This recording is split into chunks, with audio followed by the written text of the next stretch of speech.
In today's show, big wins It's coming back and got there! and disappointing losses, a mid-season report card, and Malcolm Blight on the years that shaped his career. Hi, I'm Mark Bickley and welcome to The Crows Show, brought to you by the all-new Pork Belly Deluxe Burger, only at Hungry Jack's. Also joining us, Belinda Sloan. Vix, 3 years ago the name Ben Keays meant little or nothing to most Crows fans, and now he's one of their favourites. Shortly we'll hear his story of revival. Thanks, Belinda. Now, as Ben and his teammates prepare to take a break for the bye, the club is reflecting on the side's development in the first half of the season. A couple of narrow losses haven't helped, but there are many positives to build on in the remaining games. Right back in, siren sounds. Brilliant win by the Crows. The bye will give us a great chance to just freshen the bodies up a little, reset to sort of attack the second half of the year. We've got some work on still. Our connection ahead of the ball, so our connection in our front half is our big work on that ability to be able to complete plays. You know, we've given ourselves opportunities, especially this last month, you know, to score and put on scoreboard pressure, and we haven't done that. And so that's the biggest one. That's the glaring thing at the moment that I think, as a supporter base, you know, as a football club, we all know, okay, we're tracking well, but we need to get that right. And it's something that I know we will in time. We've done the work throughout the pre-season and the off-season on that area. So we'll turn that around really quickly. Again, it wasn't as precise, but Keays knows his way through. At the AFL level, you know, you look at Keays and where he's taken his game, he'd be one of our most consistent. Rory Laird as well. You know, these are guys that we expect them to perform to that level, but it is really pleasing that they've been consistent with that. It's a pretty good spot with that kick. If Norton can get up, he can't. Butts. Jordan Butts down back, although he's been slightly interrupted, you know, he's rock solid, sort of flies under the radar, and not many people talk about him, but we love Jordan. There's nothing the coaches can do. It's only one man to cover himself in glory. It's coming back and got there! You know, it's been a team thing this year. I felt like our teams started to connect really well. Yeah, we're playing some really strong footy, and as I said earlier, we're just not getting the result we're after at this point, but we know that's going to turn, and it's going to turn fast. I think we've got a really strong squad at the moment that are, you know, putting pressure on from below. We're playing some really good footy at SANFL level. We're playing good footy at AFL level. Unfortunately, not getting the results we're after, but you know, the squad as a whole, we've seen some real positive development across the board. You know, to talk about a number of players who have stepped up and are playing at the higher level. You know, I think Ned McHenry's gone to another level with his game. I look at, you know, Braden Cook as an example, a young kid who's come into the side. Jake Saligo, another one who we drafted in, who's stepping up and playing at the highest level. You know, there's some really positive momentum heading in the right direction at the moment. As I mentioned, the SANFL team's playing good footy. So you'll see some players come from there. Tariq Newchurch is not far off at the moment. He's still working on his game, but you know, he may come to a higher level and find the game a little easier. He's got elite speed, so he'll enjoy a little bit more predictability about the ball use. He's an exciting young player. I think our fans will really enjoy watching him play. Stay with us after the break. Belinda Sloan meets the boy from Brisbane who's won over Adelaide.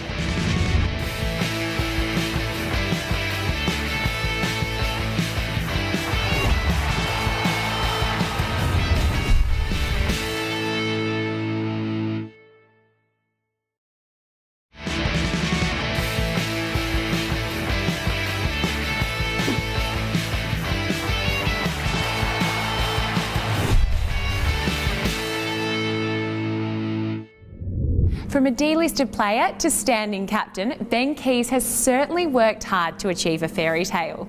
3 years ago, the Crows gave him a second chance to play at AFL level by placing him on their rookie list, and he's certainly made the most of it. Evans arrives on the scene, Keays with a bouncing ball, goal! Your peers have described you as arguably the hardest worker in the team.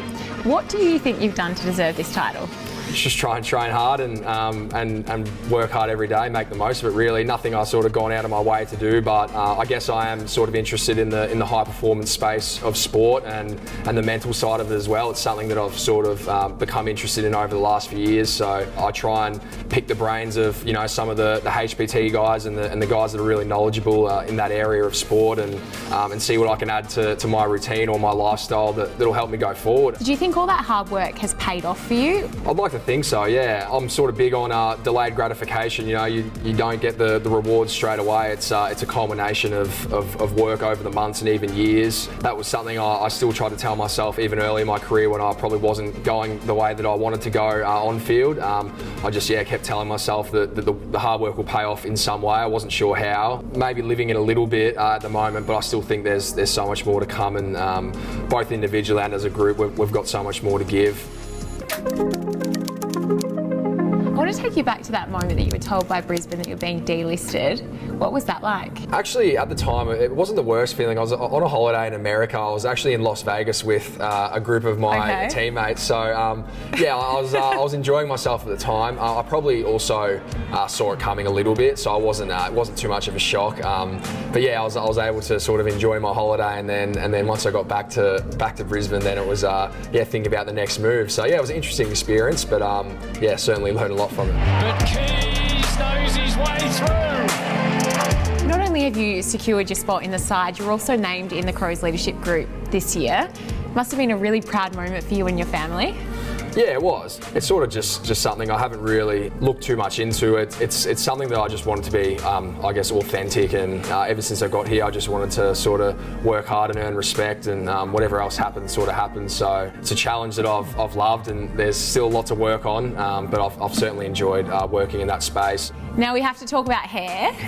I mean, you've got your famous locks, right? But there's a lot of mullets going around at the club. What's the deal? I'm not sure where that came from. So I watch a lot of the European soccer and try and sort of steal the trends from there. So I haven't seen any mullets going around, so I'm not sure where it's come from. But yeah, Josh Rochelli's still running it. Ned's got like a little one going on. Rowy's got, I think it suits Rowy. He's got that tough guy look about him. I think he just needs to act it now. So he's got the haircut now, he needs to start doing it. Thanks for your time, Keaysy. The fans are certainly loving what you're doing, so keep it up. Thanks for the chat, Belle. It was lots of fun. Ben is building a reputation as one of the hardest workers in the AFL. Now, all of us have our special Crows memories, and for the current crop of players, we call them Whopper moments. Thanks to our friends at Hungry Jack's, Tom Duday reminisces this week with James Borlays. All right, here for a Crows Whopper moment, joined by, not kidding here, one of my favourites around the club, James Borlays. How are you? Good, thanks. How are you? Good, mate. Very well. Are you nervous for this? Not too bad this time. Now, growing up, just before we get in, you weren't a massive Crows fan, were you? No, I was a big Port supporter, but lucky enough to throw on the tricolours now. All right, well, we'll see where this goes. So talk us through your Whopper moment. My Whopper moment is the Geelong game, round 1 last year. The boys played really well and ended up getting the win. It was a big game that we talked about all through pre-season and sort of set up the season for us. Yeah, it was a huge win for the boys. Start 2021 off on the right foot. The crowd can scarcely believe what they're seeing after the horror show of 2020. There was footage of the boys celebrating in the media box that were watching the game. How was that atmosphere up there? Yeah, I think when we won the game, everyone was on their feet. We were all happy. Got down to the rooms after to congratulate all the boys. And the energy was high, and it was a great first game to watch as a young draftee. So it was good. Did you think at any stage that we were a chance to let that game slip, or was the confidence brimming? They did come back late, but I thought we started too well for them to come back in the end. So that was a good win. And lastly, Jordan Butts played unbelievable on the Tomahawk that day. There was some talk around the club that you were ready to take him one-on-one in the square if need be. Can you confirm or deny those rumours? I think making the debut against the Tomahawk would have been pretty tough. But Butsy did a great job, and that's set his year up last year and he's playing some great footy since then. Great answer, very diplomatic of you. All right, thank you, mate. I appreciate that, and you've been one of the best we've had on the Whopper moment, so cheers. No worries. Thank you.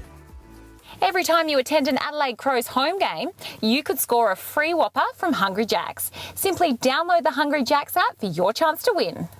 Still to come on the Crow Show, Test cricketer Alex Carey tells us how he coped with football rejection.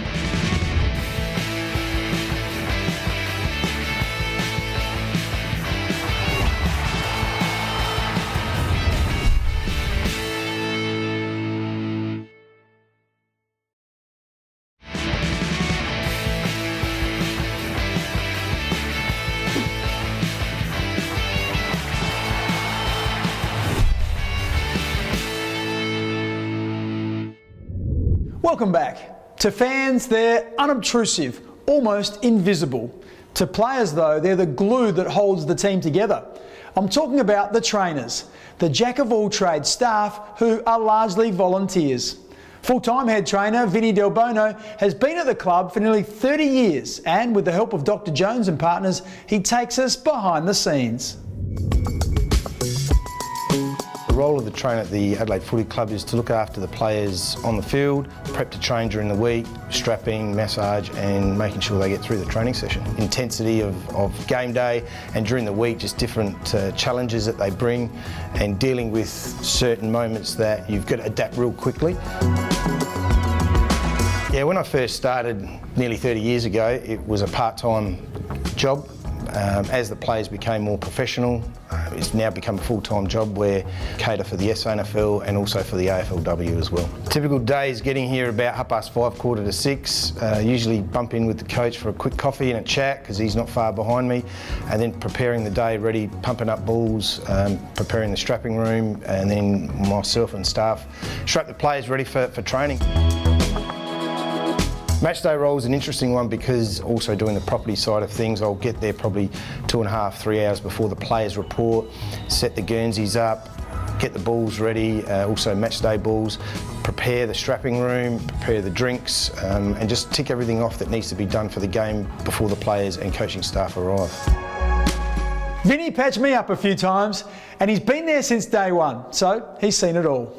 Someone who made more use of trainers than most was Sam Jacobs. You can catch Sauce and Tomo on the Crows radio show every Sunday morning at 9 on Triple M. Be there for some of our biggest matchups this season and save on ticket pricing. Our flexible 3-game membership gets you tickets to 3 games of your choice for only $35 per game. Head to crowsmembership.com.au for all the details and join the Crows family today. Toyota ambassador Alex Carey says the setbacks he suffered in his sporting career have provided his biggest learning experiences. After being delisted by the GWS Giants, Alex returned to cricket, but success eluded him for several years. Thanks to Toyota, he spoke to Riley O'Brien and urged youngsters to always remain positive and work hard. G'day Alex, good to have you back for another chat this week on the Crows Show. How are you going? Very good, thanks Riley, great to be back mate. You obviously chose cricket over footy when you came back to Adelaide. Was playing for Australia always in the back of your mind as a goal? Yeah, initially I actually came back to Adelaide and I did a football pre-season with Glenelg. Just before round 1 I decided to pull the pin on that and do a cricket pre-season and then electing to go down the cricketing path wasn't as smooth as picking up the tools again and getting back into it. I was lucky enough to debut for South Australia in first class cricket. The next year I struggled to hit the ball off the square and I actually found myself off contract again from the Redbacks, and then from there I found my form again, and that was when I got my spot back into the South Australian team, and been able to hang on to that spot since. And what were the lessons you sort of learnt through that period, and what advice would you give to young athletes coming through who are aspiring to play domestic cricket? Lots of lessons. I think as you grow and you develop, you have setbacks, and I think the setbacks are probably the biggest learning curves that you have, and what you do out of them. For me, I never, lost confidence in that. Sport was what I always wanted to do, and I always stayed really positive and worked really hard. Congratulations.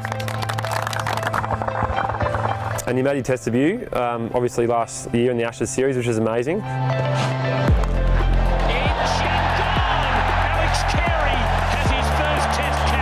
You've had an amazing 12 months, including a recent very successful tour of Pakistan. Tell us what you're up to now and how you're preparing for the upcoming tour in Sri Lanka.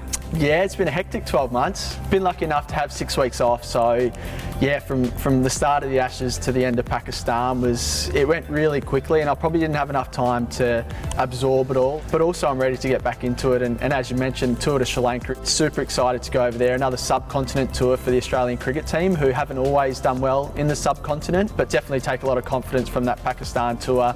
Off cricket and footy now, but I've heard on the grapevine recently you purchased a new boat. So I wanted to ask you, firstly, what are your fishing skills like? Yeah. And secondly, do you think you have Ned McHenry covered? Couldn't be too hard, could it?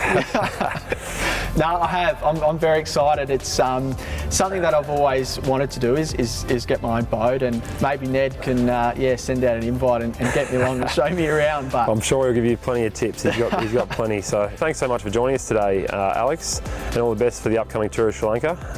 We've always got a Crows Guernsey here for you, so anytime you want to make the switch back, feel free. Thanks, mate. Yeah, I don't think that'll ever be happening. But no, thanks for the time, mate. Cheers. We wish Alex all the best for Australia's tour of Sri Lanka beginning on Tuesday. Now, Malcolm Blight will always hold a special place in Crows history. He joins us shortly.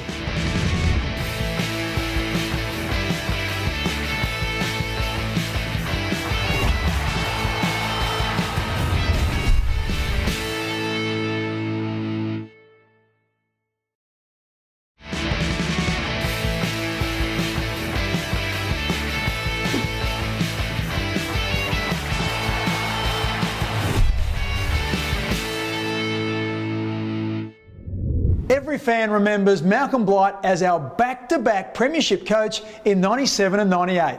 But before he played and coached at the highest level, he was a star in the SANFL, winning the 1972 Magarey Medal.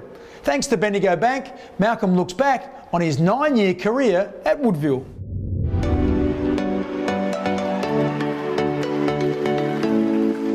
My biggest ever thrill to this day was playing my first ever game for Woodville, the team I dreamt about as a little boy. It was the most nervous I've ever been in a game of footy. I did kick 3 goals against Glenelg, by the way. However, I was so nervous. I think what actually happens is you progress, during a career, and I'd had a couple of reasonable years, made a state squad, played a state game, and then probably, you're just 21, 22 years of age, you just start to find your feet and get a bit more confident. I think that was probably more that than anything else. Winning the Magarey Medal, probably, it was hard to describe actually. It was almost like in a third person. A lot of my heroes had won it beforehand, so it was almost like I was in dreamland. It was a really strange place to be. And the worst football club in Australia, senior, at that time, was my home club, Woodville. It had won 1 game for the year. So they weren't a very good football club, so I wanted to take it on with what I'd learnt from my first coaching stint that didn't work out very well at North Melbourne, because I was the last playing coach ever in the VFL. So I really just wanted to ply my trade, hopefully to become a coach. Yeah, the history of the SANFL's been very much part of my life, and I know it's a feeder competition now, it's a development competition, but it still has the passion. And I think it's still a lovely, vibrant competition locally. A lot of kids are going to come through that system. Most of the kids drafted in the AFL now come through that system. So it's important that we have kids coming through that and still aim to play senior football. If they can play a few games of senior football before they play AFL, the SANFL's done its job. It's remarkable to think that at the age of 35, in his final year at Woodville, he kicked 126 goals, the league's top scorer. Okay, now we need to look for our crow in the crowd. If you take a photo of yourself or a friend and post it to your social media account, make sure you use the hashtag WeFlyers1. So many to choose from, let's settle on you. Please email faceinthecrowd@afc.com.au with photo ID to claim your prize of 2 tickets to Toyota's exclusive Hilux Hill at Adelaide Oval. Each week, thanks to Flight Centre, Matthew Nix joins us to answer a fan's question. This time, Manjit Singh in Adelaide wants to know, who is the hardest worker at the club, player or coach?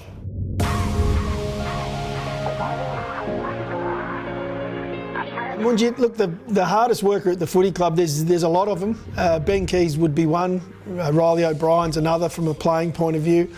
They'd probably be the standouts, but the standard's so high now, it really does impress us.